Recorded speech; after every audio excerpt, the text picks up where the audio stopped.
What is going on, everybody? It's your boy Chase, aka CR Media, here with a special edition of the AEW Dynamite post show.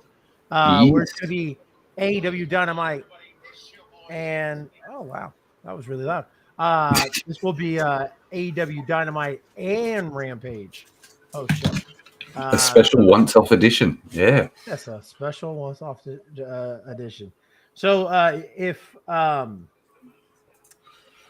if I remember correctly, you are not going to be here tomorrow night, correct? That is correct. Yeah, All I've right. got a massive 12-hour shift tomorrow, so unfortunately I cannot make bed booking. That is a-okay, my friend. Um we're going to rock it out tonight and see Yep. where we go from here. Appreciate everybody joining us tonight. Guys, we are live on Sports Empire Network on YouTube and Facebook. We're also live on CR Media's YouTube, Facebook, and Twitch, twitch.tv/CR Media 1988. And then also live on Scott's Facebook page and his Twitch as well. So plenty of places for you to digest the content, no matter where. Lots of stuff to go over tonight, man. Yeah, man. A lot of stuff. Yeah, we so You got I to witness some of it firsthand. yeah. So Josh and myself and our wives, we actually went to the event where they did Dynamite and Rampage in the same night. And Nice. then the other cool part was where our seats were supposed to be Yep. was a gigantic camera or Oh, spotlight. So guy came over to us and was like, did you guys not get the memo that these were obstructed view seats? And we were like, no. And he was like, yep. He's like, don't worry, we're going to put you in a suite. So we were like, okay, cool. that's So, awesome. Man. Yeah. That's awesome. So slight upgrade. Yeah, just a slight, but it was lots of fun, and got to see a fantastic show, man. Fantastic show.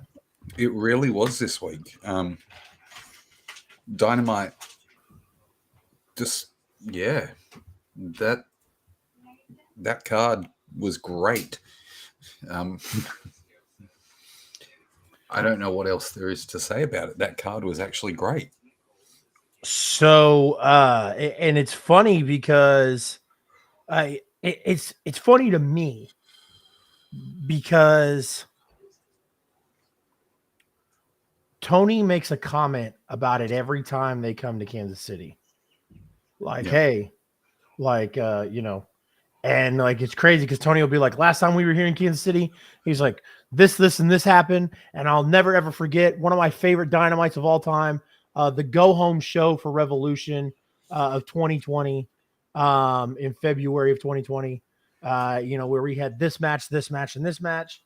Yeah. And it was good stuff. It was good stuff. So he did the same thing. He announced it right before they started the show.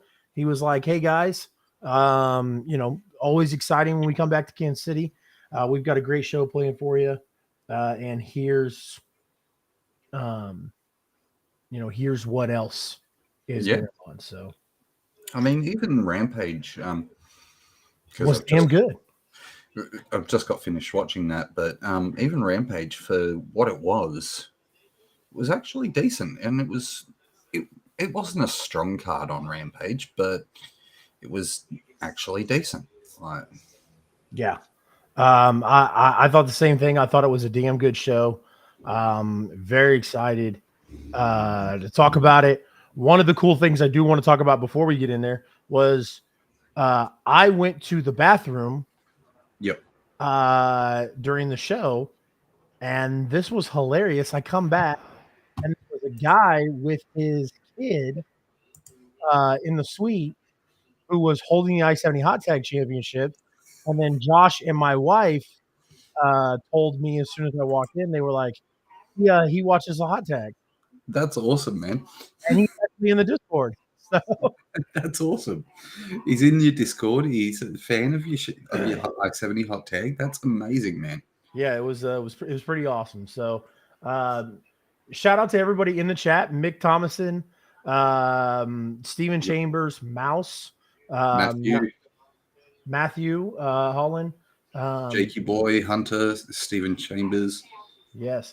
Yeah, Not familiar with Mouse. Mouse, if you are not following, would greatly appreciate a follow if you haven't already. But yeah, man, let's get into Dynamite. First things first. Yeah, for sure. So Dynamite started off with Sting, Darby Allin, and Orange Cassidy against Butcher, Blade, and Kip Sabian. Weird combination, but somehow works. Worked really well, man. I was surprised. I was like, weird combination having welcome her. Thank you for saying good evening. Absolutely. But weird combination for having Darby and Sting with Orange Cassidy, but it was really, really worked. It did, man. It flowed right through.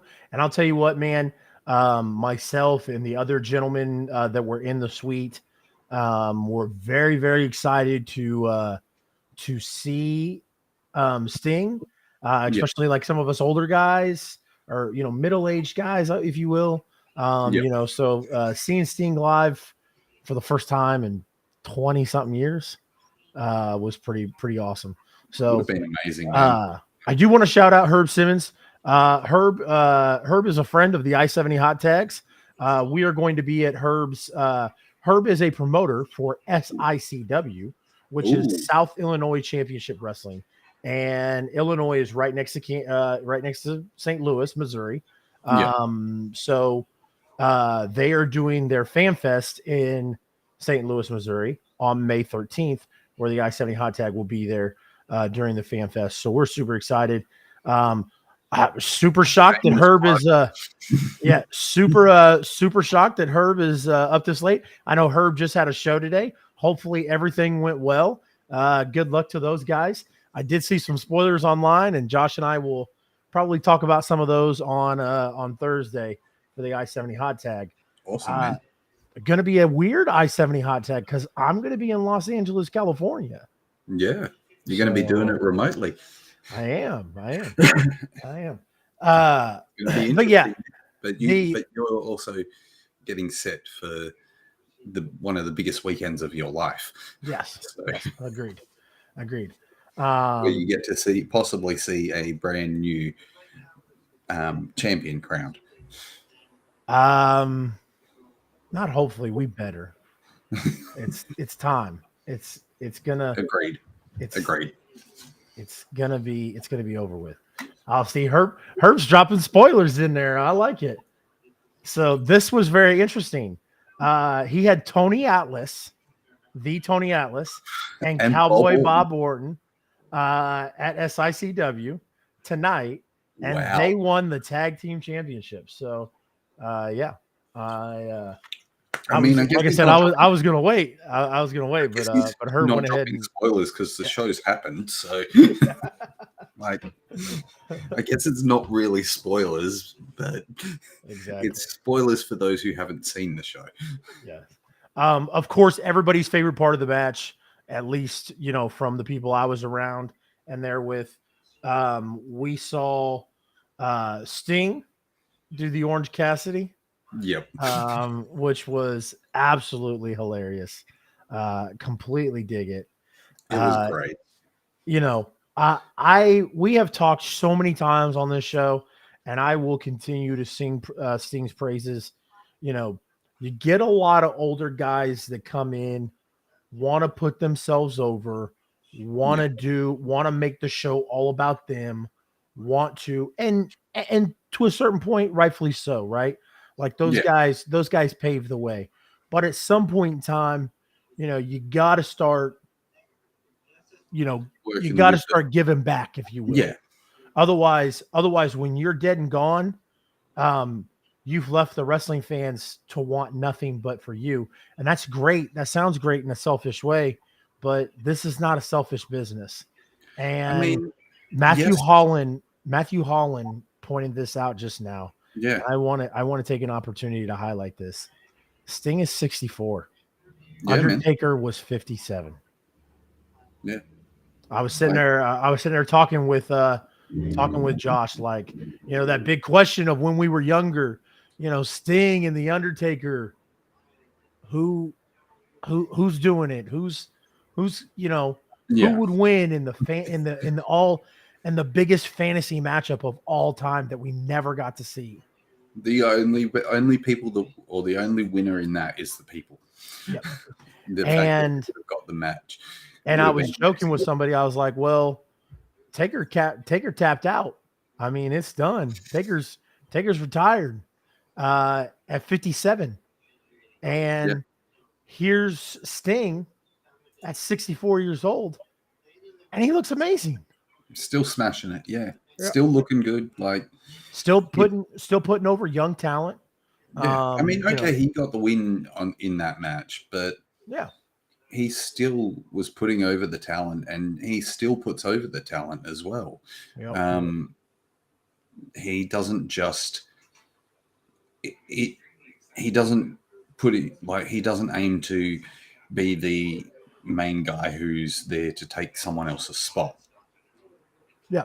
He's there, as you said, to enhance the characters and enhance the younger guys. Jonathan says, I don't know what he is doing in that team. Helping those guys out. That's what he's doing. Yeah. And he's doing a phenomenal job of it, like we just said. So, yep. Hey, look, he's not going to move like he was back in the 90s. No, of course not. There's no he's way we're ever going to years old. There's no way we're ever going to see him. But I'll tell you what, he's 64 years old. But he, so he's obviously, like you said, not going to be able to do what he used to do. But goddamn, dude, he looks really good doing it for 64. Would I like to see him with one more world title run? Yes, of course. But do I also know that he does not need to be in the title picture? Yes. He does not need to be in the title picture. Listen, if it's not this title, you got a big gold. I did. You pulled the trigger. I did. Well, so here's what happened. The gentleman who made my WWE championship one, he messaged me and he said, "Hey," he said, "brother, I've got this title," and it actually had Jeff Hardy's nameplate on it. But he said, "I've got this title that somebody commissioned me to make, and they never bought it, or they never finished paying me for it." Yeah. Blah blah blah. Yeah. He goes, "I'll give it to you for a discounted price if you make another video and do another review like you did." And I was like, I got you, dude. I got you. Amber said, "Listen, Dean." Dean Houston's in the chat. And Dean just went to Trailblazer Wrestling tonight, which was in Ottawa, Kansas. I was actually going to go to that show, but this interfered with it. I was like, well, we put off the post show from last week. I don't want to take an opportunity and let it happen again. Yeah. So I actually didn't go to that event tonight. Well, I don't know if you saw or not, but on Thursday's Hot Tag, I had the I-70 Hot Tag Championship, and Amber, who I assume is related to Dean in some way, shape, or form, because her last name is Houston. So I don't know, man. I told her, I said, "Listen, Amber, you call me a mark one more time, and I'm above hitting a woman. I won't do it. But I got this girl named Shylin who would kick your ass." Oh shit! And then Amber, Chase is booking matches. That's what I do, baby. Chase is booking an I-70 Hot Tag show. Yeah, damn. I am. We're gonna see Amber Houston take on Shylin, and Amber Houston get stomped on. And in the main event, it's going to be Dean versus Chase. Absolutely. I don't. Hot Tag Championship. I don't care about the term mark. I always think it's funny when people use that term. I don't care for it. It doesn't. Like it doesn't bug me. Like it's like whatever. Like I had a wrestler named Christian Rose tell me one time. He said, "I despise it when wrestlers call fans marks." And he goes, "Because it's such a promoter thing to do." He goes, "A promoter would say something like that, like a dirty promoter would call fans marks." Yeah. He was like, wrestlers. He was like, it's really. He's like, it'd be like Walmart getting on the microphone while they have a store full of customers and making fun of them and expecting people to still shop there. So, like, that's why when somebody's like, "Oh, you're on Mark," I'm like, whatever, I don't care. It would literally be like Walmart going in and saying, "Oh, now that you're all in here, our prices you're all stupid. You're all stupid for shopping here, and our prices are going up by 50%." Yeah. Like people are going to be like, "You're an idiot." Yes, you're an idiot. Sting and Darby, and Orange Cassidy came away with the win. Yep. I'm glad we're getting Kip back on our TV. I am too. I know he was away for so long, but I'm glad that we are getting him back, and he is great in the ring. Yeah. Do we want to take an opportunity to kind of talk about this whole Miro thing? Sure. So supposedly it was reported that that AEW came to an idea with Miro about coming back. He was going to be an entrant in a battle royal. And then Hangman Adam Page was actually going to be the one to throw him over the ropes. Throw him over the ropes. And he didn't want to put Hangman Adam Page over. So then AEW hasn't had anything for him since. So it's really funny, like, because, with the way internet is and dirt sheets, we all get wrapped up in it. And that, and, it's fine. It's fine to read something. I've never been a Dave Meltzer hater. I don't care about Dave Meltzer. Dave Meltzer doesn't bug me. You know what I mean? And when people say dumb stuff like, "Oh, Dave is wrong all the time," it's funny because Dave has been doing this for 30 plus years, almost as long as I've been alive. And Dave makes a lot of money doing it. And you could probably count on one, maybe two hands how many times Dave Meltzer's been wrong. Where weathermen keep their job for 20 years and they're wrong all the time about So they'll tell you it's right. You know what I mean? Like raining, and you'll be staring at it. Yeah, when people say that when people harp on Dave Meltzer, I'm always like, it's a weird flex for people to go, like I said, I've seen wrestling fans cut promos on social media about Dave Meltzer, and it's like you're weird. Like, that's odd. But to each his own. I don't put too much into it. It's not, something that I look into. But we've heard this narrative that Miro has been upset for months, and everybody's like, "Oh, Tony Khan doesn't know how to book. Tony Khan doesn't know how to do this. He's got Miro on the back burner." But what do you do with a guy who doesn't want to do the job? And look, there was talk that it might have been the program with Darby and Joe that was the whole catalyst between Miro and AEW. But clearly that's not the case, because if Darby and Joe was the situation, I would understand that. But if I do and I don't. When you're at home crying because you're not being used, but you've been offered to be used. But you've been offered to be used and you don't want to do it. So, like I said, there's been this narrative that has been created that Tony doesn't know what to do with him. And it created that narrative that Tony not only doesn't know what to do with him, Tony has so much talent that he doesn't know what to do with any of them. Yeah. And everybody always goes back to Miro. Like, hey, Miro's our example. Look what happened with Miro. Miro's sitting at home, not doing anything. But if it's true, if they've made offers to Miro and he's turned them down, then listen, it's just I I've made a terrible history on here of bashing Miro. So No, you're right. there goes You're right, there goes any opportunity of me interviewing Miro in the future.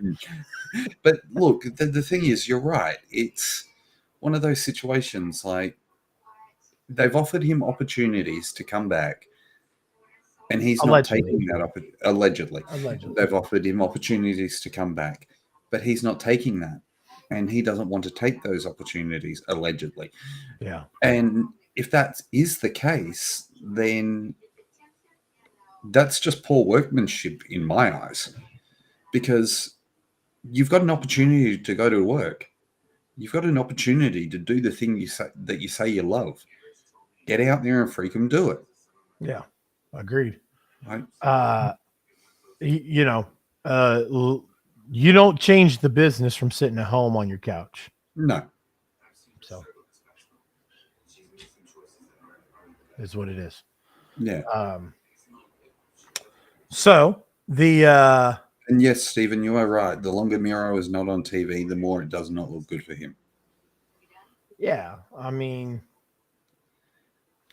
if like I said, if the idea was that Miro's sitting at home waiting for an opportunity, okay, fine, I get it. But if you were handed an opportunity and you elected not to take it, I mean, that's on you, my guy. Yeah. That's like me walking in, slapping like $50,000 on your desk and saying, all you have to do is go outside and shovel some snow. And you're just, no, I'm going to sit on my couch. Yeah. Yeah. Like you're leaving 50 grand on the table. The next bit of story, and we'll get it. God, we've got a heck of a show. This might be a long one. Because we're breaking down like 3 to 4 hours. We're breaking down a 3-hour show, or 3 hours worth of show. And then we're going to throw some news bits in here, plus our chat and all that stuff, plus probably inviting people in at the end. So buckle up, Buttercup. We're going to be here for a little bit. So, by the way, in this business, opportunity only comes knocking once, as Herb Simmons, who's that's right, who's been a promoter in the business for quite a while. Dominic, I apologize. You appreciate you joining, sir. Sorry, Dominic. I only just saw your message, so apologize for that. By the way, guy, I love the Kevin Nash hockey jersey. Thank you. Did you get that from Kevin himself? I got this over 20 years ago now. So yeah, I don't know how it's stayed in such good condition for the age of it. All right. Let's do this really quick, and then let's get back to the show. CM Punk. Work or not? Look, if you'd asked me a few weeks ago, I would have said this was a full work. You don't think it is? If you ask me now, I say he's throwing a tantrum for no reason. No, I think it's full-fledged work. But I wouldn't be surprised if he's working the fans. And I think they all are. I think they're all working so here's what I mean, if we want to go really into it, they covered up Punk's face on the opening of Dynamite. They covered up his face on that production truck. So here's the thing. When the reports very first came out of what happened, which was the majority of Punk and Punk's camp side of things, right? Yeah. It all Tales of the Territories is badass, Jake. That's a great thing to watch while you're watching us. Great thing to watch. Didn't take long. He deleted the post. Do you know who else made a post? Do you know who else made a post and then deleted it? Who? Dax Harwood. Oh yeah. If you remember correctly, he was trying to highlight tequila and he was talking about, the it's contract. the great for celebrations. And then he had a WWE contract in the corner in the picture. Yeah. Well, listen, you're an idiot if you think Dax Harwood and Cash Wheeler are going anywhere. They obviously have signed an extension. They wouldn't be working they wouldn't be working a program with the tag team champions if they were leaving in 5 days. I mean, Tony Khan's an idiot if they were leaving in 5 days. And Tony Khan's not an idiot. So and Tony Khan may be a lot of things, but an idiot is not one of them. You don't be successful and you don't, make the kind of money that Tony Khan makes and run businesses the way that Tony Khan does, being an idiot. So I mean, I think probably the only idiotic move that Tony made, and people will call me out on it, but is letting Cody go. I don't think it was so much of letting Cody go. I know, but if he could have got together with him and got it sorted, he could have. They could have sorted that out. Sometimes in business, you know what you're worth, and the other person knows how much they're worth to you, and that's where that comes down to. So, getting back on track here. So, we've seen Dax Harwood do something similar. Post something on Instagram to kind of insinuate something and then delete the post, but just enough time for the dirt sheets to get a hold of it and make a big deal about it, right? Yeah. And it's obvious, like they're not going to even, and Dax is still posting on social media like, hey, our future is still unknown right now. It's still up in the air. It's still up in the air. No, it's not. Yeah. No, it's not. Stop. No way. Yeah. Like, I think if they go, you don't get to work a program with the tag team champions if the head of the company knows you're about to leave in 5 days. I think if they go anywhere, it's for an excursion, as they say in Japan. Yep. So it's a temporary excursion. So, like I said, we've seen wrestlers do this where they've posted something on Twitter or Instagram and delete it. And this was kind of the same situation with Punk. So here's my thing, man. Here's my thing, brother. If Punk's story was true when he came, when the whole thing happened, if that was true, and the Bucks kicked down his door and started a fight, and it got physical, how is Punk now bringing in? No. How is Punk even remotely not up for a lawsuit against AEW? Yeah, and not only that. So here's the thing. So then the elite go home, right? They go home once everybody gets suspended. Everybody's got to go home until an independent investigation is done. Then the independent investigation comes out, and supposedly this independent investigation says, that's not exactly Punk's side of the story is not exactly accurate. Yeah. It's actually they went and knocked on his door like he asked them to do during the press conference. Yeah. And they were trying to be civil about it, got a little heated, and then it got physical.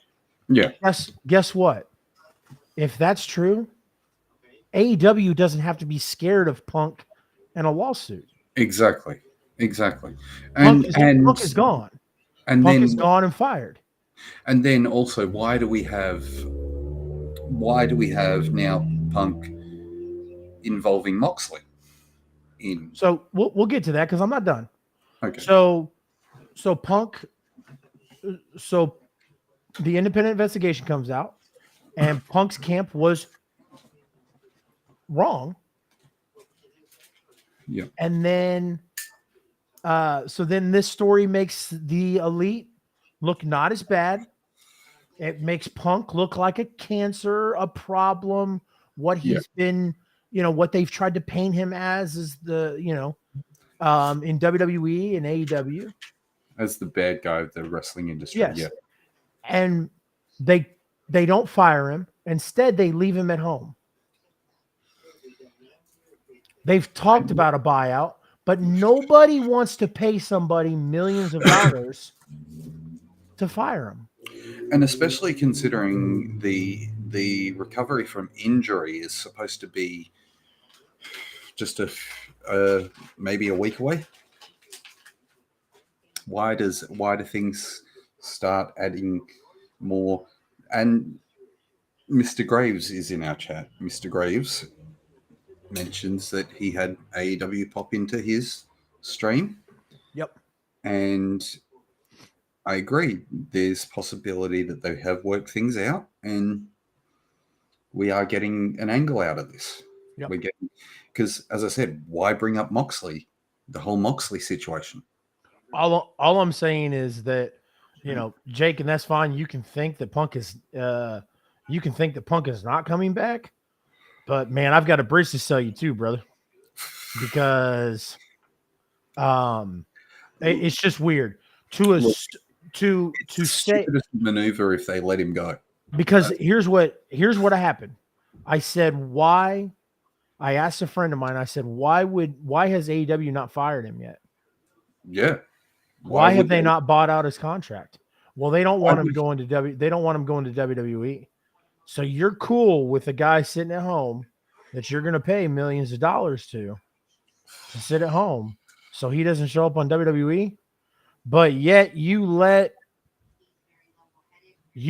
Cody go to WWE. You let William Regal go to WWE. But because the narrative is that you're not scared of them. Yeah. But Punk is the one that you're gonna. Punk is the one that you think because if it's all true, and Punk is this big problem and this big cancer in the locker room, what do you care if he goes to WWE?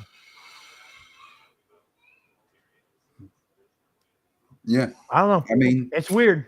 I've said it all along, and I and Stevens just brought it up. Punk TR. Yeah. Punk and FTR are going to be a trios team. Yep. And you're going to have them as the faces of the company. Yep. And you'll have FTR winning the tag belts and being the face of the tag division, the unstoppable tag division.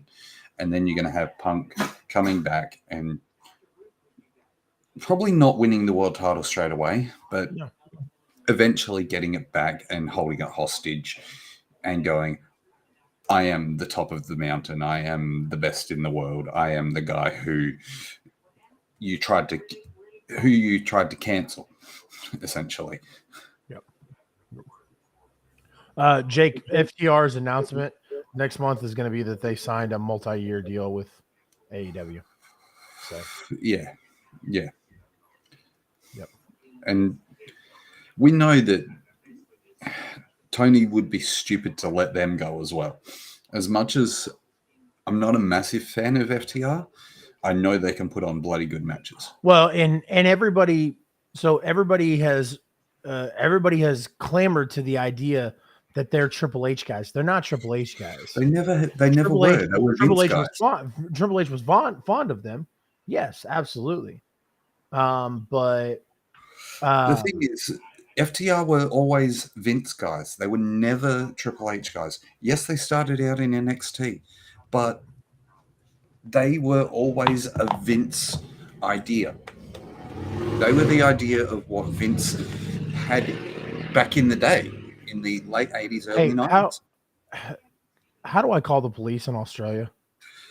000. Okay, because I'm calling them to make a complaint about noise for your neighbor.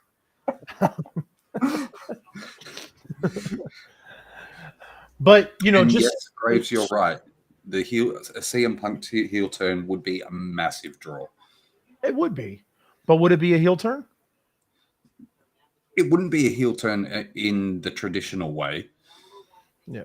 But it would be if you were, because he brought up specifically 2011, and if you remember, they tried to make him the heel in 2011, and he got over like Rover. So. I think it would be it would probably fall in a similar way. We'd try to have him heel, but the crowd would just get behind him because You think as so? much as people want to shit on Punk, once he's on that mic and once he's in that ring, he knows what he's doing. Oh yeah, And absolutely. he knows how to work it, and people will follow him. Yeah, I agree with Graves. I think that I think that because here's what Brawlout did for me. So because I was a fan of Kenny and the Bucks. Yeah, And I'm not a fan of Kenny and the Bucks anymore. I mean, at least not a fan of the Bucks. yeah, And I'm not anywhere near as big of a fan of Hangman Adam Page as I used to be because of that situation. yeah. Because you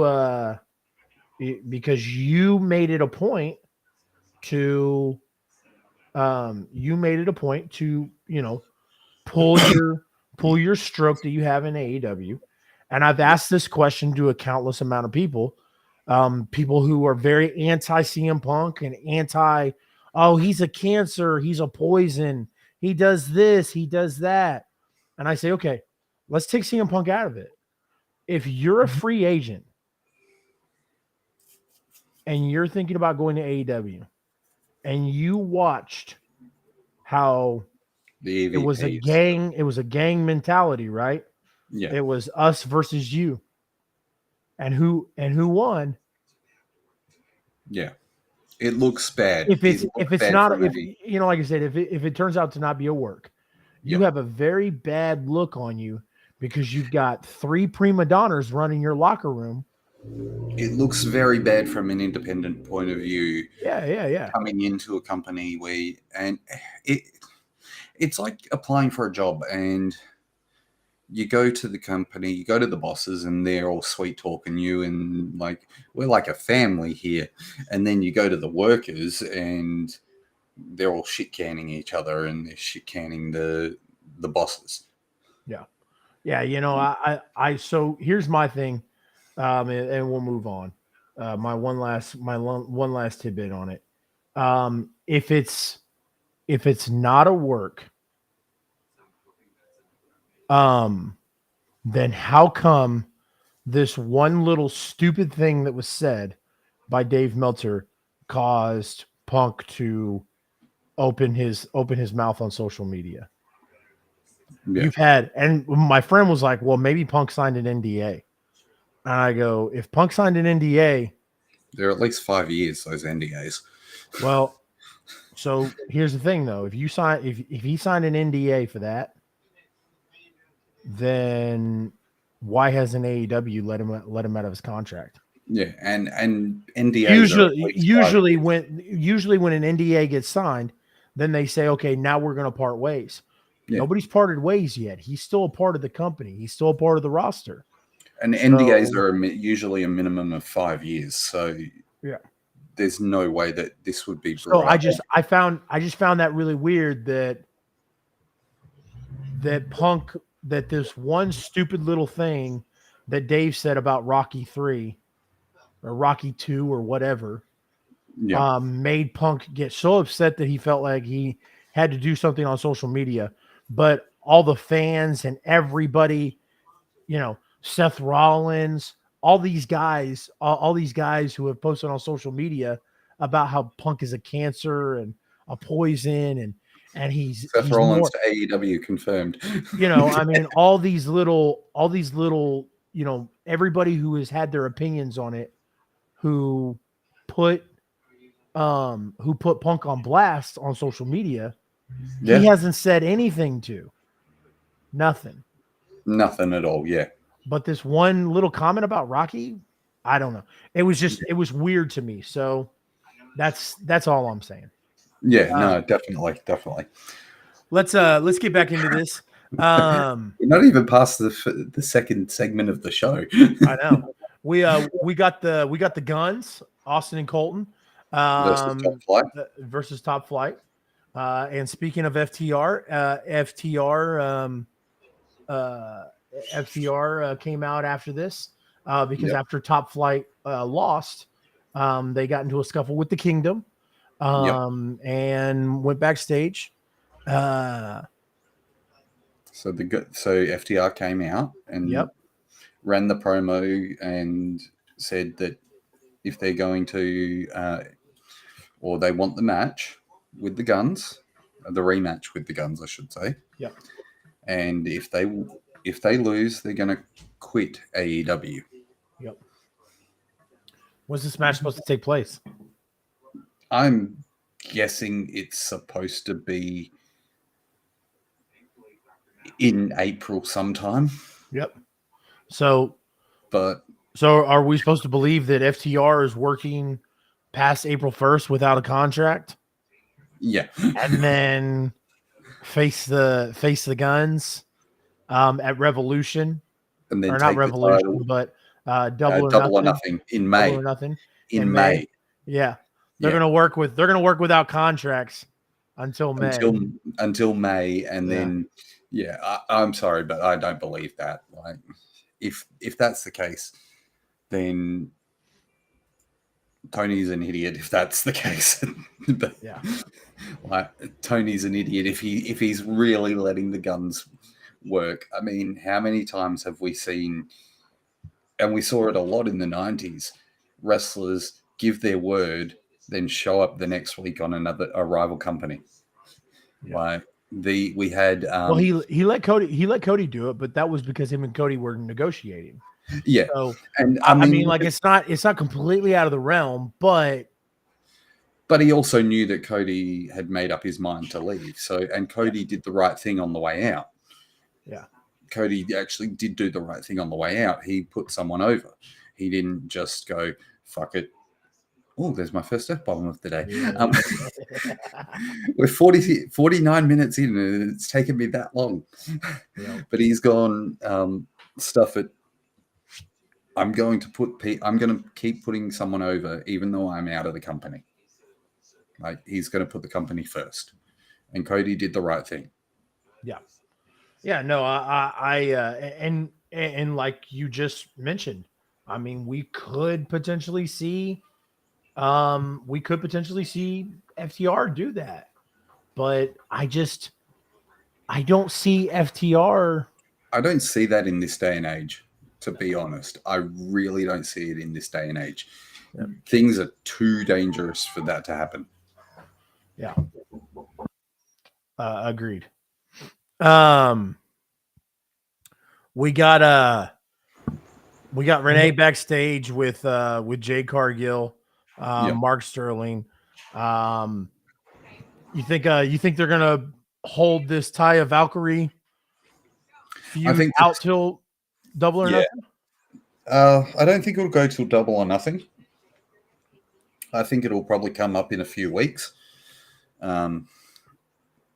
Because I don't think people are going to hold out to see Taya go a full month and a half to get to a pay-per-view and then lose. Yeah, we may get a match between them at the pay-per-view. But I think maybe in the meantime we might get, like the first match, maybe get a story, which would be fine. Yeah. Interesting, but would be fine. Yeah. Hook defeated Stokely Hathaway in an ODQ match. I thought this was very entertaining. I mean, that was a given right from the start that Hook was going to win. That would be very entertaining. I mean, Stokely Hathaway is very entertaining. Yeah, I would have loved to have seen Stokely with the FTW title. Yep. Because could you imagine that? So, Daniel Garcia comes out and interrupts Adam Cole. Yep. Adam Cole was going to, talk about his return match. And I guess we have his return match now. It will be him and Garcia on Wednesday. Yep. Yeah. Would have loved to have seen Adam Cole's debut in Kansas City, but I guess St. Louis is the second best choice. So. You've got to make a journey somewhere else, though. Yeah. No, I'm not doing that. I have number one. I'm not going to be here. So Yeah, exactly. my plane leaves Wednesday for LA. So Yeah, that's fair enough. And then we So get who attacked the Young Bucks? yeah, good question. I mean, they're playing it now that it was the BCC. Yep. Do we think it is? I mean, for storyline, I can see why. Yes, they're doing it. I could see that being the case, but I could also see it being FTR. I could see it being someone versus someone or a team from the Bullet Club, like to eventually lead to Forbidden Door. But I options are there. Yep. I think that it will be the BCC. I think the reason why it will be the BCC is because they're trying to further this heel push Yeah, for them. So I think that's the route they'll go. yeah, agreed. While I would like it to be what I would really like it to be would be the Gorillas of Destiny, Yeah. and have that as the feud going into Forbidden Door 2. Yep. I would like it to be that. I know it's an early start for it, but it's good to build it to help them build that up. Yeah, absolutely. But I think you're right. I think it's going to be BCC, and it's to help them further the narrative that the BCC is heels. Yep. Although, we've had so much of this um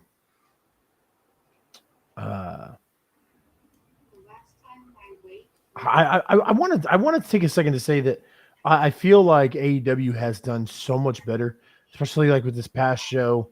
Maybe it was because I was there live, but I watched Rampage for the first time in a long time on TV Yeah, tonight and enjoyed the show. Even because I was there and I knew what was going to happen. But you know, so I'm not going to harp on too much of anything about AEW, but I will say that I was a little irritated. I am a little irritated that we're still running this Blackpool Combat Club and Dark Order thing, and now we're going to switch it over to the Elite. So it's still Moxley and Hangman, and it's like, geez, dude, like we keep running it back. Yeah, yeah. Let's move on, please. yeah. But I mean, as I said, I thought it was going to be BCC and Dark Order in the Blood and Guts. yeah, But now I could see it being BCC, Dark Order, and the Elite, like a three-way Blood and Guts. yeah. I mean, I wouldn't hate it. I wouldn't hate it.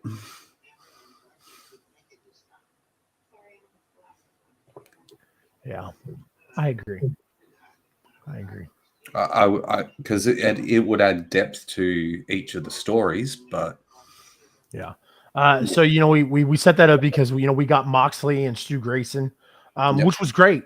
Excited to see Stu Grayson back in AEW. He was great when he was first there, and he's great now. Yeah. I think this was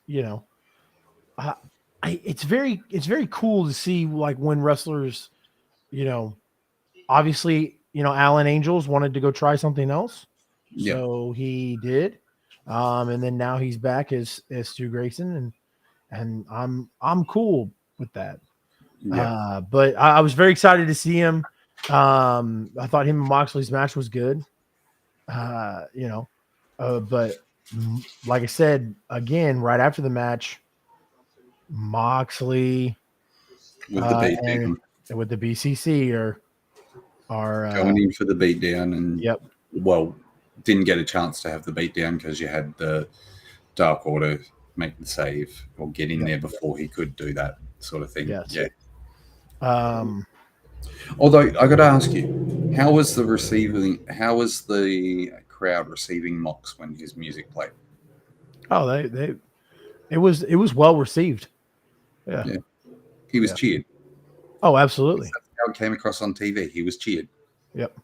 But as soon as the match got underway, that's when it was like heel Moxley. Yep. It started to a little bit, but I mean the crowd completely turned after the match and he started attacking. They started attacking the Dark Order. So Yeah. Let's talk about QTV. You want to talk about QTV? Can we not? Can we not? Yeah. Can we just bypass that completely? Because that's probably my one. I'm going to steal Hunter's. Your Hunter Dillon's skip card this week. Yeah, I'm stealing Hunter's gimmick here, and that's my one skip for the week. God, your hands are so huge. Jesus. And Hunter's probably going to come in and crack the shits at me for stealing his gimmick infringement. That's all right. That's all right. Tony Storm in Sky Blue. As I have said before, give me more Sky Blue on my screen, please. Yeah. No, I agree. And I thought this was really good for her because they took the opportunity to give her more than 2 minutes.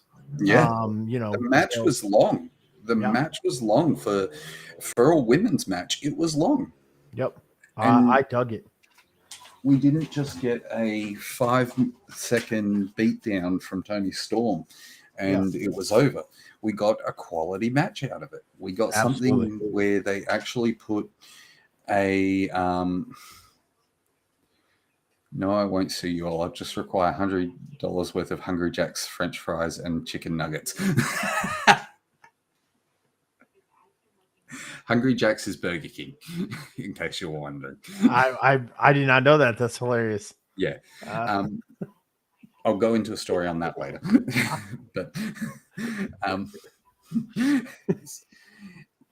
oh, fuck it. I'll do it now. So where I used to live in Adelaide, there was a restaurant called Hungry Jack's, and a guy owned the name Hungry Jack, Burger King in Australia. So when Burger King tried to come to Australia, they couldn't copyright the name. They couldn't use the name. And they had to go, okay, well, we'll change the name. And they went with Hungry Jack's. And yeah, that's why you can get Burger King in the UK. You can get it in Canada. You can get it, obviously, in the US, Singapore and all that. But in Australia, no. You can only get Hungry Jack's.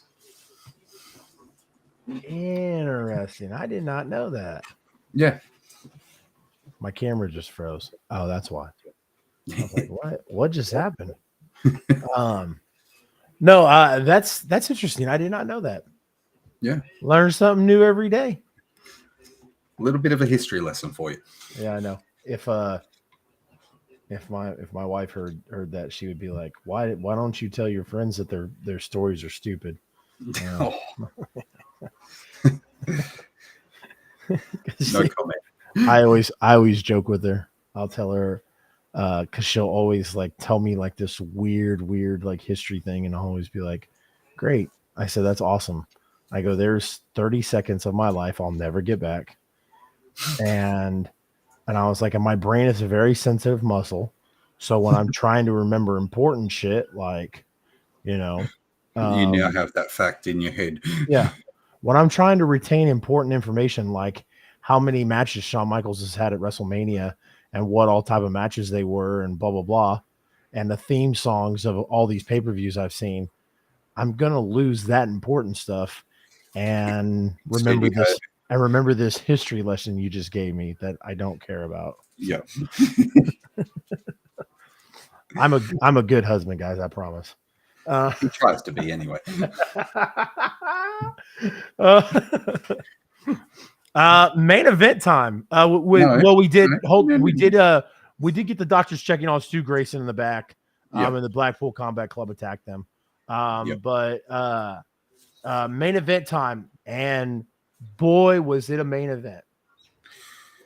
I did this with Hunter in the Discord. It was that good that it gets an extra. It gets a draw too because it gets an extra. The match was amazing.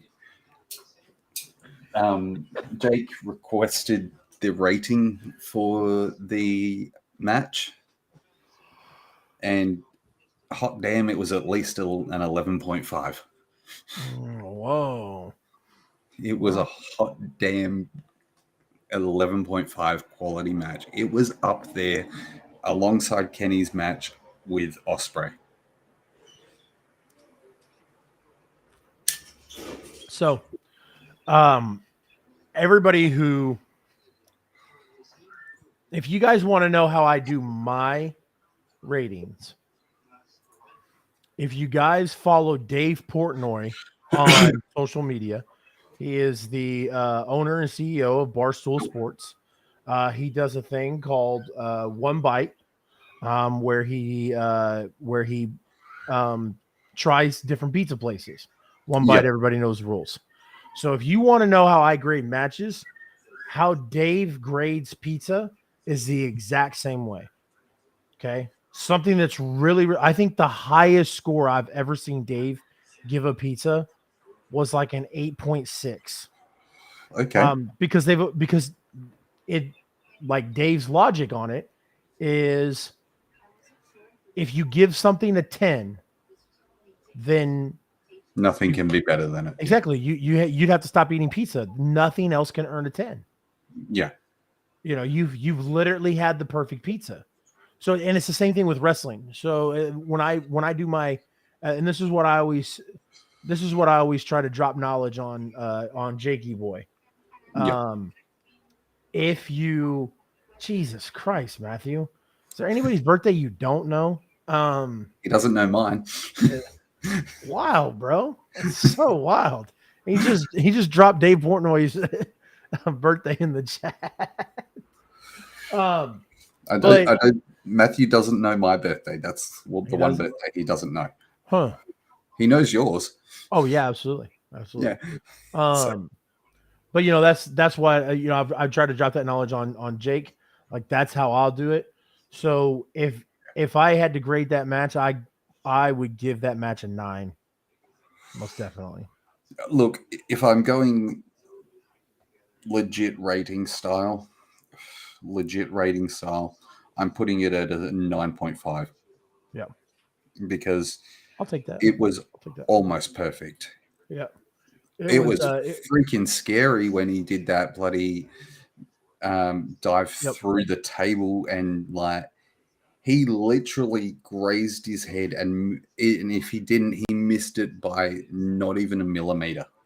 Yeah. So he so yeah, I would say a 9. I might go like an 8.8, maybe 8.7. The reason why is because when I'm doing psychology of matches, why was the table brought out? Yeah, It's weird. You know what I mean? Like if can I had see that. if I had to nitpick it and I had to be picky about it, that's what I would do. Is I would just be like, okay, why was there a table involved?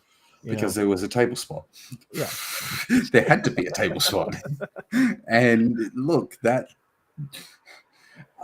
I know it doesn't make sense in the psychology of the match, but there had to be that table spot, and he had to almost kill himself. yeah. Like, if he didn't do that table spot, yeah, he wouldn't have almost killed himself, and you probably wouldn't have had the Supercard of Honor match added. So after the match, Tony Schiavone got in the ring to interview Kenny Omega, and Kenny, Kenny talked about it being a match for the ages. Before he could get much further through the promo, though, the Blackpool Combat Club stormed the ring, and however, we got an ambulance coming back, and out of the ambulance came Hangman Adam Page with a 2x4 with nails in it. Yeah. So clearing the ring and all that stuff, and closing out the show. And that did it for AEW Dynamite. Yeah. What would you give that? What would you give that show? Overall, the show would probably be at least an 8.2 in total. I like that. I was going to say an 8.3 or an 8.5. I thought it was very well put together. I thought the matches were good. There was the only thing I would that I would have changed or would do differently is, like I said, I'm a little sour and stale on this BCC versus Hangman, versus Hangman. But look, while I thought that we were getting, while I understand we were getting Hangman coming to make the save,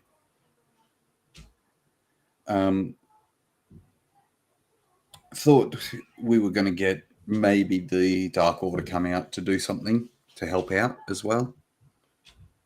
Just because of the fact that we've had the BCC involved with the Dark Order for so long now. Yeah. So I thought that you might have had that as backup. As Steven said, Don Callis doing the Guerrero, pulling a Guerrero. Yeah. It did not translate well on TV. It did not. It did not translate well on TV, but I can see what they're trying to do. We talked about this in the Discord, in ABJ's Discord, and I think we're getting ready to split Don from the Elite. Yep. We're getting ready to split Don, so him playing the games with Kenny and the Bucks, and maybe have Don transfer his services over to the BCC. I almost said BBC. I don't know if I don't know if I would.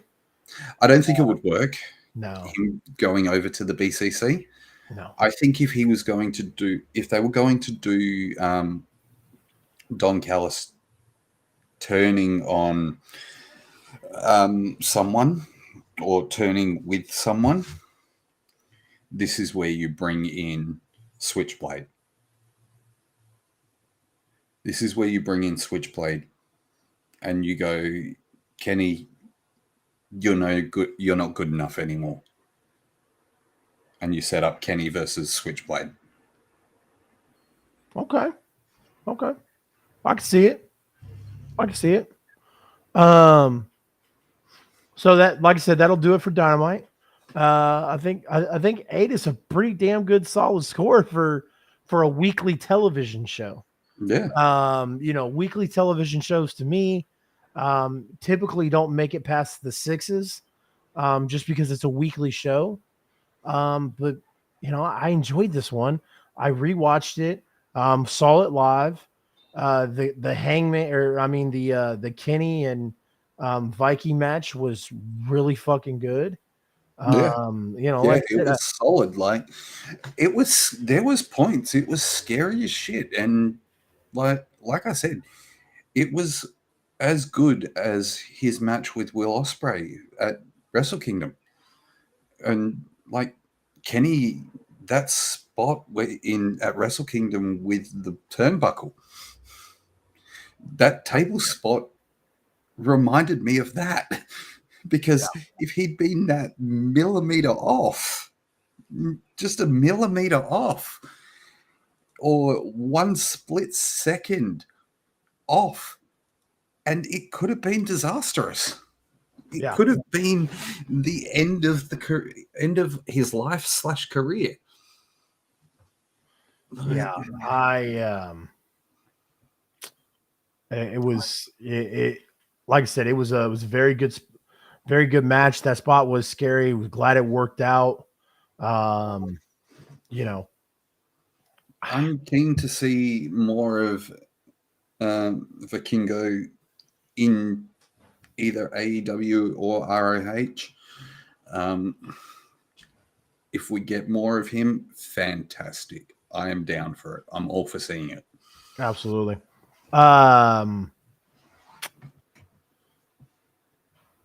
You, so somebody said like the apron right there is the hardest part of the ring. Yeah. I don't think it is. Yeah. What did you think? Yeah. I don't think it is. I Okay. mean, I would have to I mean, from structurally, it is. for putting a ring together and taking a ring apart. Yeah. I don't think that's the hardest part of the ring. I mean, structurally, it would be because of the fact that it's got this. It generally has a solid steel beam underneath it. So Yeah. But yeah, I don't know, just because right there the padding kind of like pumps up. yeah, So when you because so it can fold when you over. Yeah, fold, yeah, so it can fold over exactly. So if you've ever put a ring together, that's why I always kind of like when everybody's like, "Oh, that's the hardest part of the ring," and I'm like, yeah. I don't know. Maybe I mean, like I said, I could be wrong. Um, Fortunately for me, I've never had to take a move on that part of the ring, so I don't know. It, I don't know. but You will soon know. if you're asking me, I would assume that it feels the same as the other parts of the ring. Look, If you're asking me, look. When you get into the ring and you put that IW or the I-70 hot tag title on the line not gonna happen. against your boy Herb or Dean, then yeah, you will find out how hard that part of the ring is. No, thank you, sir. No, thank you. I That'll am. do it for Dynamite, though. I know it was like I said, good episode. Well, we kick off Rampage with a TNT Championship match between Powerhouse Hobbs and Penta. Yeah, This is kind of a way to get for Penta to get a little bit of revenge on Powerhouse Hobbs from him beating Ray Phoenix. And yeah. Powerhouse Hobbs had his whole entourage out there. Who is that woman? Some woman with QT Marshall's camp. Yeah, I have no Um, idea who the hell she is. I don't either. I think her name is, and I think I actually wrote it down. Blondie Tits McGee. That's what I got from today. Like, look at seeing her. I don't know who she is. I don't know why she's relevant to the story. But okay. Yeah, let me. Here we go.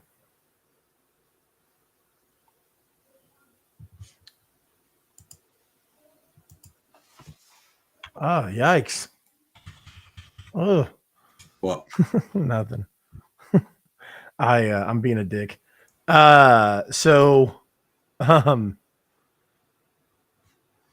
I little just a thing here. I pulled up QT Marshall, Yep. who is 37 years old, by the way. Did not know that. Yeah, he's a year Uh younger than me. thought he was a little younger. But good for him.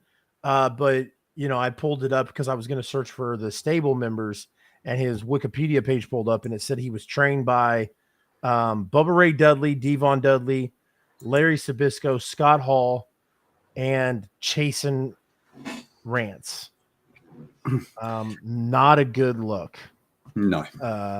Don't know if you're familiar with Chasen, but Chasen is a trainer in Florida who has probably more sexual misconduct accusations against him than he has wins, because he's a massive piece of shit.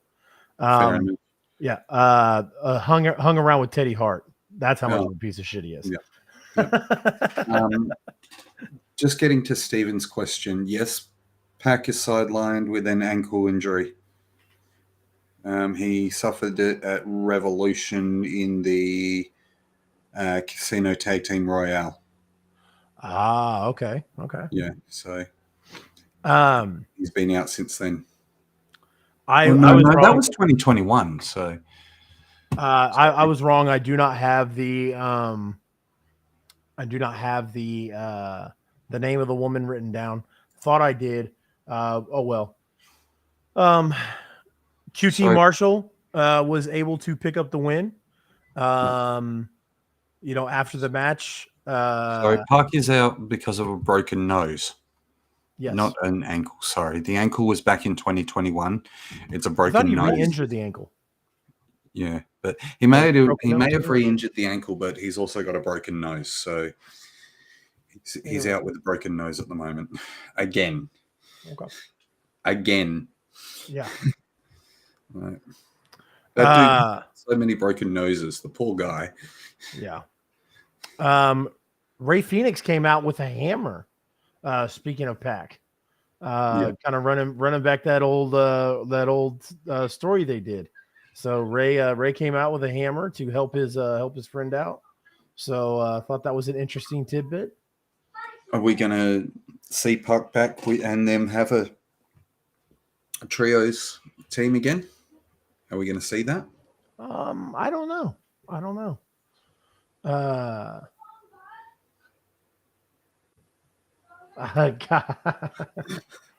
That's weird. Kai, our friend Matthew Holland said you died. So, but he said, I forgot y'all were going live out with friends. There you go. You know what? He said, be safe. Have a good time. I went out with friends last night. I was not safe. But the question is, Kai, are you playing Pokemon? Are you playing Pokemon while you're out? Probably. That's probably why he because he did say, remember, he's normally playing Pokemon instead of watching AEW. Yes. So yes. I went out with friends last night, and long story short, fell asleep sitting up. When I use the term fell asleep very loosely, it's more like blacked out drunk. Also puke. Whoever gave me a ride home wound up puking on the side of their car out the window. So that was fun. They messaged me today and was like, "Hey, thanks for the mess. I had to take my car to the car wash." I was like, "Shit happens when you party naked, bro. Shit happens when you party naked." that's like the night you passed out in the Discord. That wasn't as bad though. I think that was from another substance, but not. Yeah. I still swear you were getting a blowjob. Oh my god. Oh no, Kai is not playing Pokemon. Who are you, and what have you done with Kai? He's reborn. He's found Jeebus. Jay Lethal and Jeff Jarrett ran down all the ways that AEW referees have screwed them out of the titles and cheating. That they were cheating to win. Why are we getting a feud with Jeff Jarrett and the referees? Because it's hilarious. I mean, hopefully Aubrey Edwards and Bryce take turns stomping on Jeff Jarrett's nuts. I would be happy with that. Scarily, Jeff Jarrett is in great shape for his age in 2023. Scarily, he is in great shape for his age. Yep. But you know what? It's still 2023, and I don't want Jeff Jarrett on my TV. I agree. Regardless of how good he looks and regardless of what he's doing, I take that out. So I do agree with ABJ and everybody else. I do agree that Jarrett is doing good work. Yeah. And whatnot. For me, I don't For me, just my personal opinion, I don't. I don't want to see him in a title picture. No. Let him wrestle and let him run programs all he wants. Keep him out of the main event. Save the main event for, other people, and it. I don't know, man, but I'm with you. I God, man. Now I'm gonna have to call the Aussie police on your kids. You got all kinds of noise disturbances over there. And he's in the lounge room. Yeah. He's in the lounge room, and you heard that. Brother, I'm telling you, it never fails. That's how powerful his screams can be. Yeah. You're preaching to the choir here. I'll mute myself every once in a while to yell at my kids. So, like, okay, you know that I used to front a band, so I have pretty powerful screams in that regard. I'm worried because my kids both have powerful screams, and if you've just heard my youngest from the lounge room through the wall, through the closed door, that says something. Brody King and Jake Hager. That was a waste of a match for Brody King. That was good. I thought it was a good warm-up win for him. It was a great warm-up win, but it was a waste of a match for him. Yep. He should be showcasing himself against frequent talent in the company, not against someone who wrestles every year. Yeah. Yeah, I agree. It was, like I said, it was good to see him kind of get out there and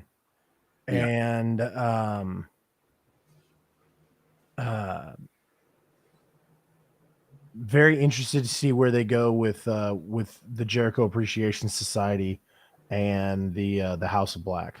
So yeah. Afterwards, we got Swerve Strickland doing another promo for Keith Lee. I mean, I get they needed to finish the story with those two, but now who's he bringing in? I don't know. Now who's he bringing in? And it's supposedly someone that we're going to least expect. Like, there ain't that many. Well, I mean, there's plenty of free agents, but there ain't that many free agents that are decent names. Agreed. That could make an impact against Keith Lee. Taya Valkyrie versus Layla Gray in a squash match. This match was 1 minute and 15 seconds long. Mm-hmm. But, we kind of touched on this earlier. Don't need to harp on it too much. It is, and I'll ask the question again, is Taya going to be the one to dethrone? No. Okay. No. Taya Valkyrie is not going to be the one to dethrone Jade. They are saving Jade's loss for either Statlander when she finally returns, or for the day that Mercedes walks through that door. I still want it to be Mercedes. I'm not. I like. Don't get me wrong. I like Statlander, but there's nothing to me that says if this record was 20-0, and she fought and beat Statlander before, fine. But we're sitting here over 50 wins, and whatnot. The big the big persona that they've created for Jade to have squashed Statlander 2 times before, and Statlander comes back and beats her the 3rd time. I think it would be a waste. It's gotta be somebody important. I mean, it's solid for the AEW original. And not that Jade's not an AEW original, because she is only worked AEW essentially, but it's a Statlander would be for the AEW original following. But Mercedes is going to put the name is going to bring AEW's name further to the map. Yeah. No, I like I said, it's just, to me, it would be a waste to have Statlander come in and do it, because like I said, Statlander's tried twice, ran 2 programs with Jade, wasn't able to do it. And then now the third time she can, I feel like that would be more damaging to Jade than anything. So, but I mean, unless we ran vignettes of like Statlander going mental in the gym and building herself up again, and like, you know, the whole Seth Rollins thing of redesign, rebuild, reclaim. Yeah, that thing. Yeah. They release a song by Downstate, the same people that do Matt Cardona's music, Cody's music. Downstate did Miz's theme. They do a lot of themes.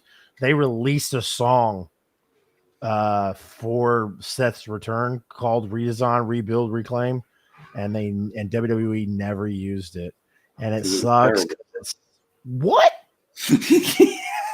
What? Not terrible. It's damn good.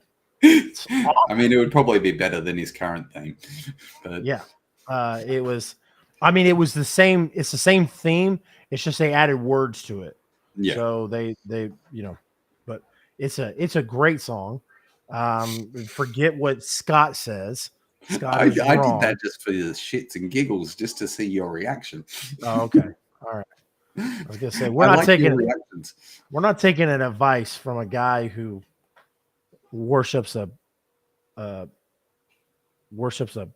kangaroo hunter.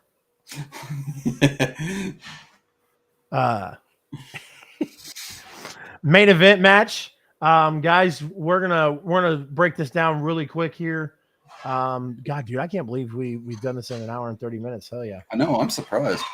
I'm actually surprised. But guys, we're going to break this down really quick, and then we're gonna start bringing you guys in. So I will have you guys backstage until Scott and I are done. But there it is in the chat for you guys. So if you click it, just hang out backstage with us. Yep. And then we'll get you brought in. So the Acclaimed and Billy Gunn face off against the Kingdom, Matt Taven and Mike Bennett,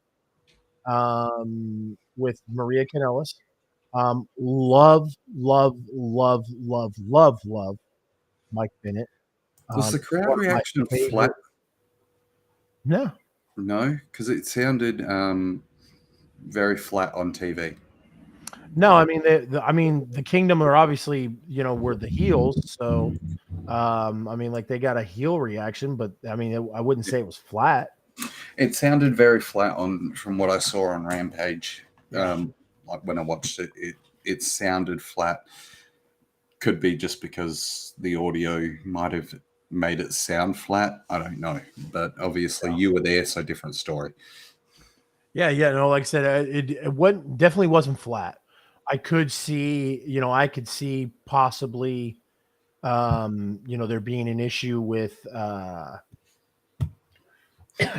could see there possibly being an issue with, the boos coming through, but I mean, because like I said, they were the heels, so yeah, they got booed. But like I said, humongous Mike Bennett fan. He's one of my favorite human beings. Yeah. So I love the work that him and Matt Taven do. But the Acclaimed were super over with the crowd. Yes, they were. And then you had that spot of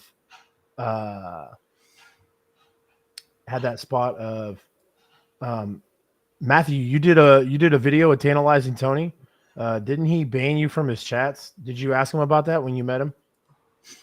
Did you ask him about him banning you? That would be my favorite thing to do. Like if I ever got to meet CM Punk in person, I'd be like, bro, can you unban me off of Twitter, brother? I don't feel I did anything wrong. I don't understand why I got the ban. Chase needs these. Yeah. Yeah. Lock on the shades. Yes. Steven Chambers says Guessing Kingdom and Top Flight added in the Reach for the Sky ladder match this Friday. I bought my tickets. I will be there Friday. Oh, you're going to see that as well? You're going to Supercard of Honor and WrestleMania? I wanted to go. I'm going to go to WrestleMania. I'm going to go to a day of WrestleCon. I'm going to go to Supercard of Honor. I wanted to go to Multiverse, but Multiverse is sold out. Damn. Blows my mind.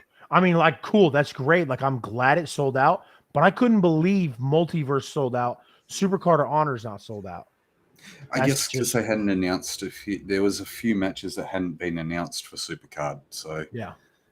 Like, and then yes, I will also try and make it to NXT, stand and deliver. I'm also going to go to WrestleMania night 1 and night 2, and then I'm going to try and make it to Raw.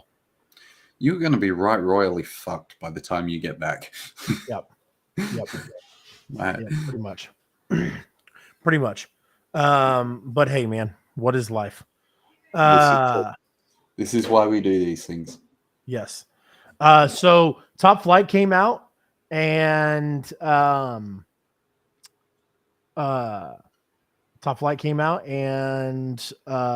got Maria away. Yep, Maria away. So then Billy Gunn wound up knocking out Billy Gunn wound up knocking out Mike Bennett and keeping him out of the ring, while the Acclaimed Mike Kanellis, while the Acclaimed finished off the match, and that was it. Parker and Menard from the JAS was on commentary. I guess they're trying to recruit the Acclaimed for the JAS. If you watch the story, there's some story about them apparently trying to recruit the Acclaimed to the JAS. I'm just like, when did this come into play? Because I know it sure as hell hasn't been on Dynamite. Yeah. So at least as far as I remember, it hasn't been on Dynamite. Yeah. Like I said, super, super excited.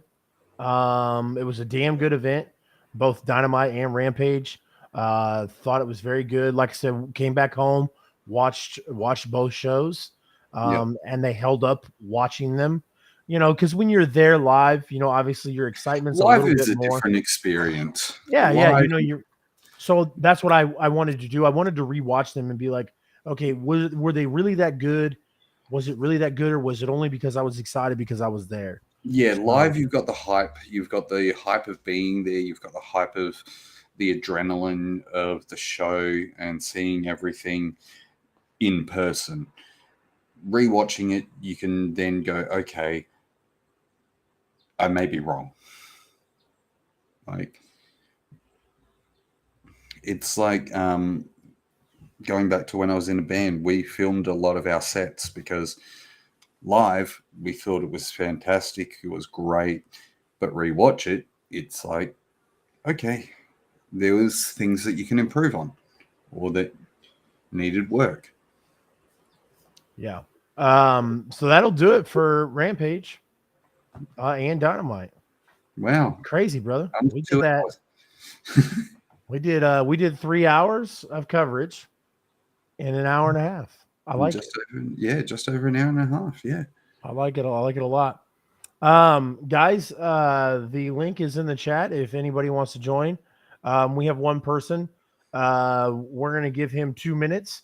And if nobody joins within the 2 minutes, I'm gonna kill the show. Before we bring in our person, can I ask you, how do you feel knowing that Impact is going to have a new world champion?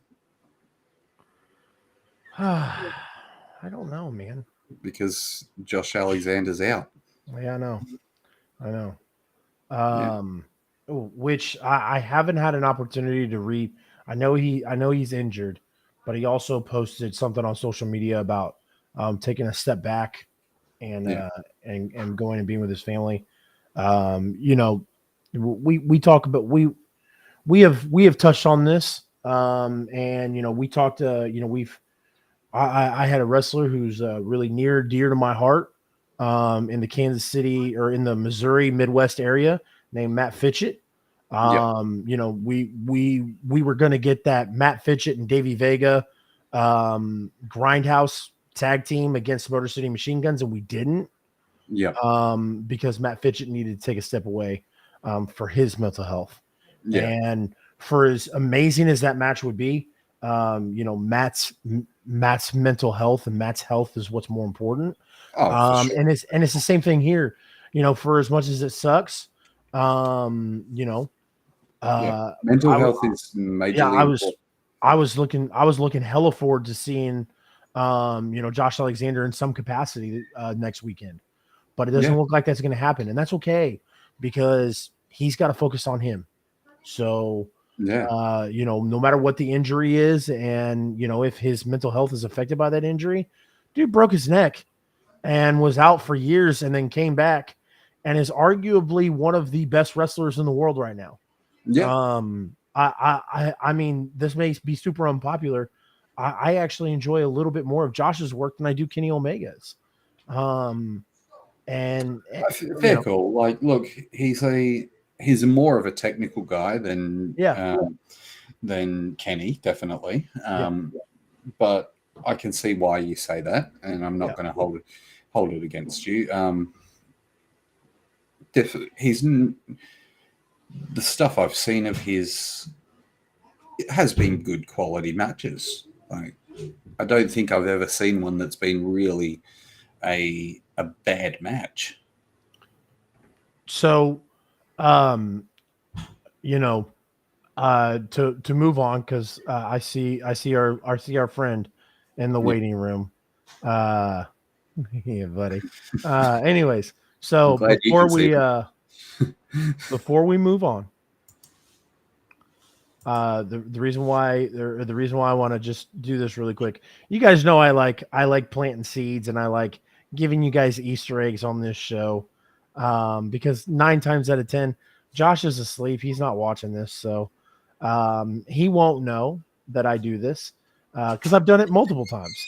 Unless someone puts it into the world of TikTok. If any of you schmucks do, I'll find you and I'll ban you from the chat. Anyway. Shit, I'm screwed then, aren't I? But Josh Alexander, we sponsored a match for Josh Alexander and Kenny Alfonso in Glory Pro. Glory Pro always puts on great events and always brings in really good talent. Glory Pro announced that their show on April 30th at the pageant again will feature John Morrison, aka Johnny Down Under. Johnny Down Under, aka Johnny Nitro, aka Johnny Elite, aka Johnny Impact, aka Johnny Wrestling, aka Johnny Gimmick name. So I'm just throwing this out there that the I-70 hot tag has already planted seeds to possibly talk to Mr. Hennigan. So keep your fingers crossed. So he's going to be Johnny I-70 hot tag. God, oh my God, dude. Oh my God. I mean, like, dude, I can't even. He was so. Buff means a lot to Josh because Buff was probably one of Josh's favorite wrestlers growing up. John was mine. Yep. Like, because John was like, John was just, he was cool. Like, he's a nice guy as well. Yeah. So I when he was here in Australia, I had a brief chat with him, and yeah, he's a really nice guy. So good. He's like he's like an everyday person. Yep. Right. So hopefully that works out. Would love to get that. This is Johnny I-70 hot tag, and you're watching the I-70 hot tag. Yeah. That would be amazing. That would be the shit. All right, but we're gonna move on real quick, guys, and we are going to bring in our only guest for tonight, which is weird. I thought we would have a couple more. From who didn't show up tonight? Huh? You know who didn't show up tonight? Who? Brian J. Baby. You're right. He didn't. You're right. But he's probably asleep. So. Hello, gentlemen. Hunter. They call him Johnny. You might be getting Johnny Hot Tag on your show sometime, but right now you've got Hunter's skip card. Oh. Why are we? How many times are we going to see the skip card from Dynamite and Rampage? Twice. And surprisingly, they're not from Dynamite. The only two skip cards were from Rampage. Really? Okay. The Hobbs match and the squash match with the ladies. That was it. Those are the only two. You want to skip both of those? Yeah. Listen, I think it's pretty epic, pretty monumental if I say so myself, that when we bring Hunter in, he's got 0 skip cards for Dynamite. So if this would have just been a Dynamite post show, not a Dynamite and Rampage, the wild card would have came out. Yeah. Hunter wouldn't have. Hunter would have had no skip cards. Can I throw this up as it's a reverse for you saying that the Hobbs match was bad? Mm-hmm. Can you give us why the Hobbs match was bad? We just saw the ending coming from a mile away. Yeah. Okay. Considering it was for the championship. Okay. I'm assuming it was for the championship. It was. Yeah, it was for the TNT title. And yes, you're right. We did see the ending coming from a mile away, but the quality of the match was there. Penta always seems to put on a good match, in my opinion. Yes. But I mean, it's your call at the end of the day. It's my call. I mean, everybody, like we always say, opinions are like buttholes. Everybody's got one, and some of them stink. Most other than others. Most more than others. Yep. Mine probably stinks a whole big old stench, but we won't get into that. What I did like about the week, oh man, the one thing I loved, that main event on Dynamite. Run that back. That was such a good one. I like it. That was such a good match. And if there was one thing I could change from the week, make the ladies match go a little bit longer, because how long did you say that match went for? 1.5 minutes? Taya. Yeah, the match on Rampage went 1 minute and 15 seconds. It was. I'd let it go at least 3 or so minutes. That's a little. I'm looking for the right word for it. It was a squash. It was designed as a squash. We had to know that Layla was never going to get a win over Taya Valkyrie. Yeah, but it would have been nice to see them go back and forth. But I think the reason why that is because Taya was a big announcement for AEW. They want us to believe that Taya is going to be the one to beat Jade. So Taya has to make Jade's lackeys look weak. Which is what they did. But I agree with you, Hunter. But at least give them at least 3 minutes. I mean, yeah, could have went a little bit long. Say 3 minutes. Those used to be the best segments. Do you remember the Billy and Chuck's wedding? Yes. Oh my God, dude. Yeah. Did I just hear That myself say 3 minutes? Nobody knew that was Bischoff. Nobody. Nobody would have ever have guessed that was Bischoff. The prosthetics was amazing. That makeup was, oh my God, it was chef's kiss. And by the way, yes, you do owe me $100 worth of Hungry Jack's French fries and chicken nuggets. I will be looking at my mailbox for the next couple of weeks. They might be stale by the time they get to you, but still. Say, just get or a just gift give me a gift card to Burger King and it'll be all fine. And at least you're not going to court. Yes, Jace. Hunter. Yes. I got one guy waiting. So what I will do you're gonna kick my ass out of here, aren't you? Oh, No, we want your rating first. I wasn't going to kick your ass out. I was going to ask for your overall rating of the shows, and then I was going to ask you to tell everybody where they can find you on social media. Oh, I was joking. Yep. So my total rating for the week was a good 4 out of 5. I'm not going to call them stars. I'm going to call them 4 out of 5. Oh, houses, for lack of a better term. In case you're wondering, I've been playing a lot of Monopoly recently. So 5 equals a hotel. 5 equals a hotel, yes, and 6 equals a skyscraper if you're playing the mega version. Yeah, which I'm hoping I get. I'm trying to get my mom to get me the mega version. As far as where you can find me on Twitch, YouTube, Discord. Yeah, Discord. You can find me on Twitch, Twitter, Instagram, YouTube, and Discord at HunterDylan95. We recently just passed 300 followers on Twitch. Yes! We did it. We hit the 300 thanks to your help. I normally stream 4 to 5 nights a week. I'm taking this week off because I'm taking a mental reset for reasons I will not delve into now because we are live. Raz knows. I'll probably get back to you, Chase, and tell you what's going on. But yeah, I do a lot of board games and game shows and that sort of ordeal. Normally you'll find me playing Monopoly, Scrabble, Clue, game shows like Wheel of Fortune, Jeopardy, which, by the way, we really need to get you and Josh back over to the ABJ Discord because you have a championship to defend on Wheel. Ooh. Because obviously you are the all-time big winners.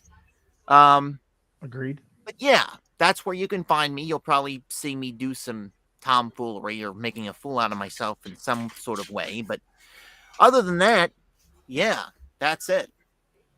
All right. Well, Hunter, we appreciate you. We appreciate your support, brother.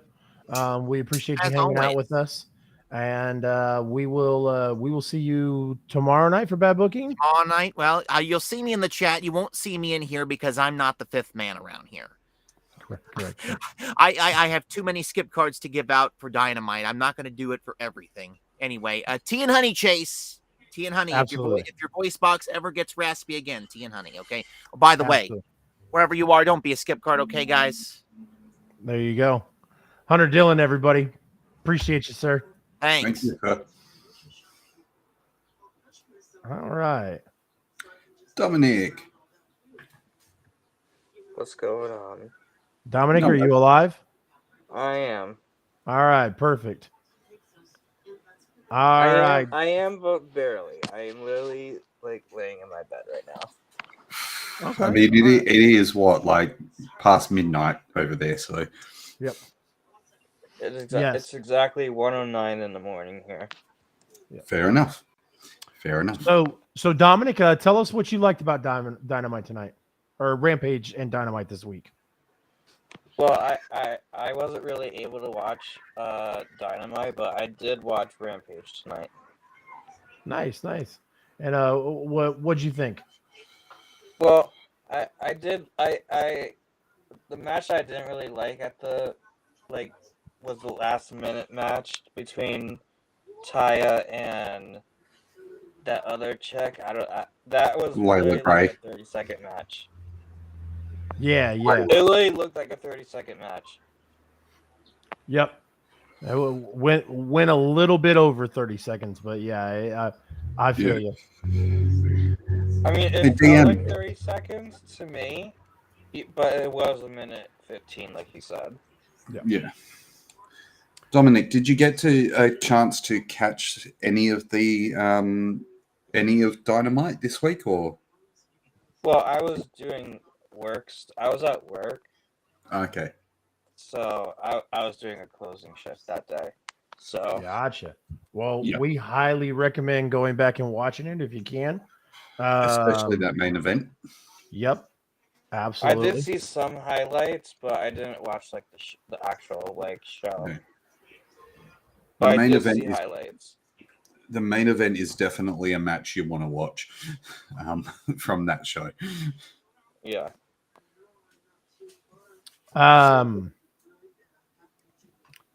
Let me think. If you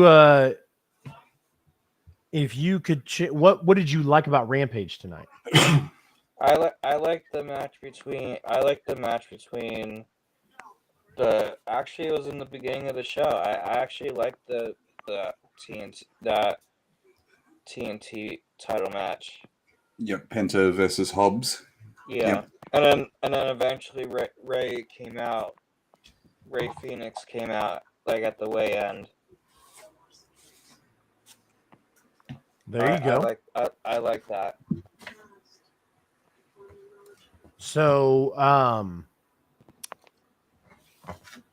Dominic, where can everybody find you on social media, sir? I could be found on Discord via like the name that you see right now. It's pretty much everywhere. Discord, Instagram, Facebook.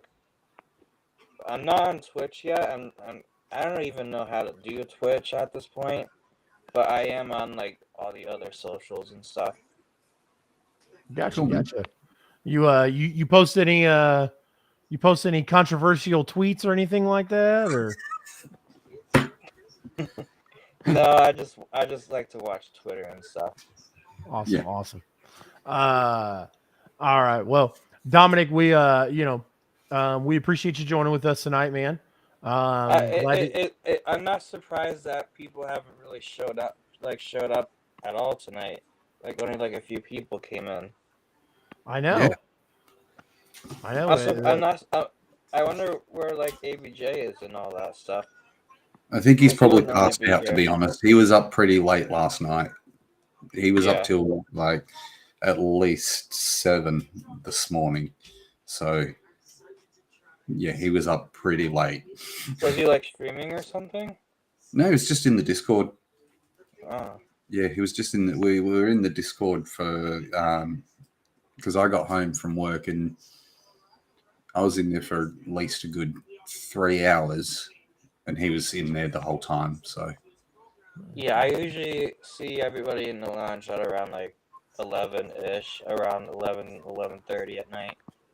yeah, And it's like 1:15 in the morning here. So I mean it's insomnia, man. It gets to the best of us. There you go. All right. Well, Dominic, we appreciate you joining with us tonight, man. And we will. I'm so glad that you were able to let me in. Absolutely, man. Absolutely. We appreciate you coming in. Yes. Yeah. So, Yes, it can, Stephen. Yes, it can. Oh yeah. again, Dominic, appreciate you, brother. I'm going to go ahead and let you go because we're going to end the show. right. But come hang out with us again on Wednesday night, okay? Yes. All right. Have a See you good then. night, sir. All right, you too. All right. I think that's gonna do it tonight, my guy. Yes, and we're gonna get out of here with being under the 2 hour mark. I know it's crazy, but I like it. I don't Yeah. hate it. Thank you, Mouse. Yes, thank you. Appreciate you joining. Guys, that's what that's one of the things that I love about this show. That makes me and this show unique. Is we give you guys an opportunity to come in here and chat with us about what you liked, what you didn't like, and etc. So We're a appreciate the two community gentlemen. show. That's right. Appreciate the two gentlemen that came in and hung out with us tonight. Come join us tomorrow night for Bad Booking, where Anthony Graves, ABJ, myself, Mark Pro Wrestling Kingpin, maybe, I don't know. Haven't heard from Mark. I don't know if he will, but we will be live tomorrow night around the same time we are live every night or every Sunday, which should be 10 p.m. Eastern Standard Time, 9 p.m. Central Standard Time. So come hang out with us as we talk the landscape of professional wrestling, guys. So Not just AEW. Not just AEW. Scott, you got anything to close us out with?